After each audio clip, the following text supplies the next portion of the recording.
Hello, NA3C. If you're watching this video, you want to understand more about my intentions for this class and what it is that I want you to do. You have access to this PowerPoint on its learning, and this video is just simply about me talking you through the PowerPoint to perhaps explain a bit more of what it is that I want you to do today.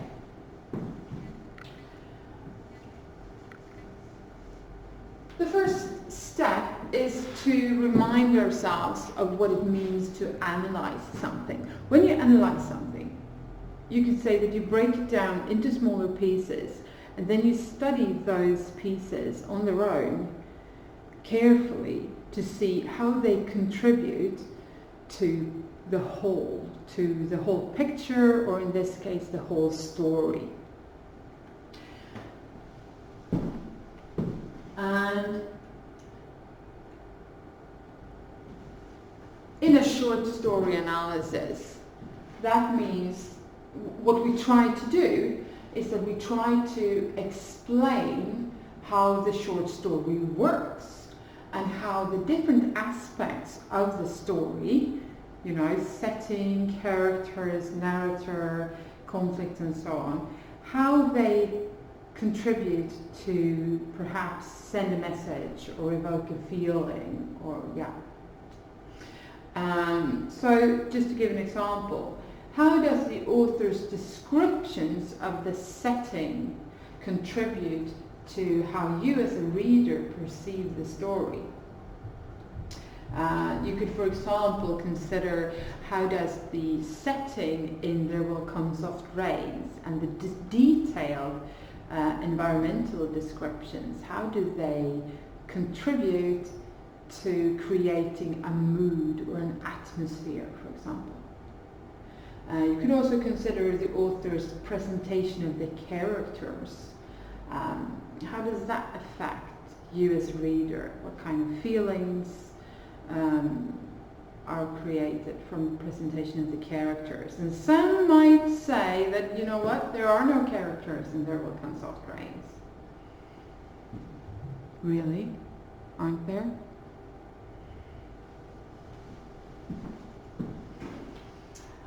What I want you to do today then, and I know time is short, this is an exercise, right? But you make the most of it. I want you today to conduct a minor short story analysis where you comment on the following aspects: setting in There Will Come Soft Rains, characterization and narrator point of view. So go back to the story and carefully study these pieces of the story, these aspects of the story, and see what the author has done and how his choices have affected how you perceive the story. How has his choices affected, for example, the mood, and how are they used to communicate an idea, to create a theme?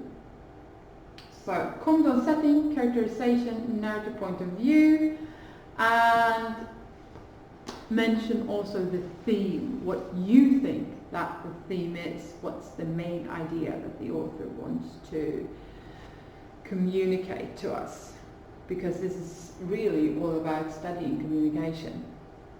Hence communicative skills, right? We can communicate in so many different ways, and people tend to, sometimes we try to speak directly. I try to say exactly what I mean. I try to say exactly what I want you to think and perceive.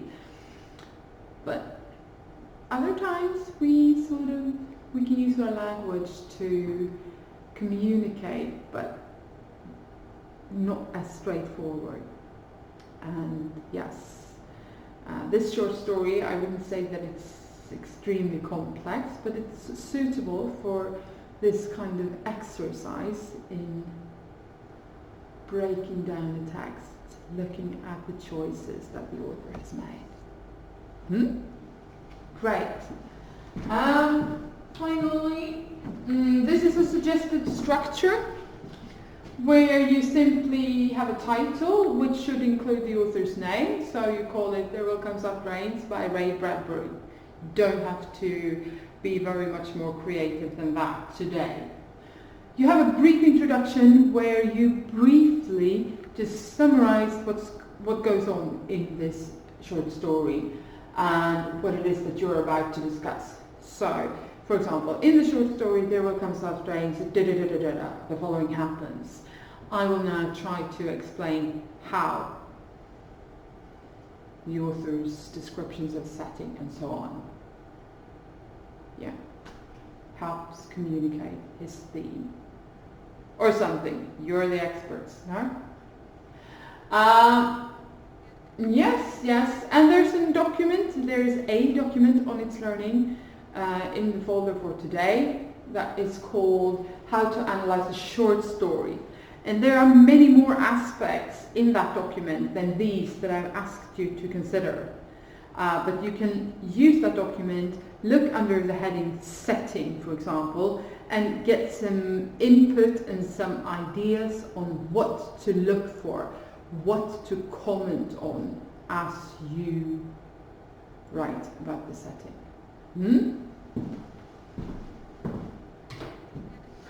And if you were here, I can imagine that at least one of you would say, what if I don't finish?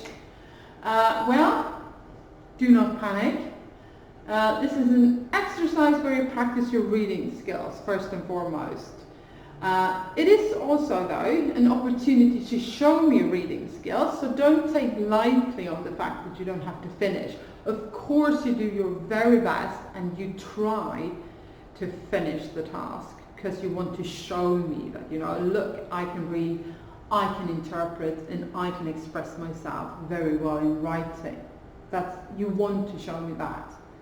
But if you've done a really good job with, introduction and setting analysis, analyzing the setting and perhaps commenting on characters, perhaps that's fine. If that's really, that's how far you got and you've written good things and you show me that, you've read, you've thought, then that's enough, okay? So quality beats quantity. If you don't have time to comment on narrative and point of view, fair enough, as long as what you've written before shows that you've read and thought and understood. The conclusion of all of this is that I want you to send me what you got at the end of class, okay? So I suggest you write in the Google Docs, you copy paste on It's Learning at the end of class to get attendance, right? And then the assignment will close at 4 o'clock this afternoon.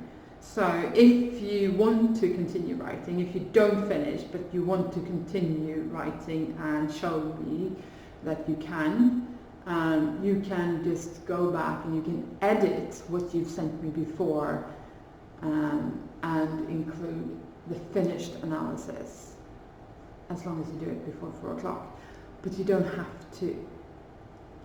You don't have to finish the analysis. You don't have to go back, as long as you have sent me what you've got at the end of class and that I judge that that's enough to get attendance, right? Yeah, I'll be available on It's Learning if you have any questions during class.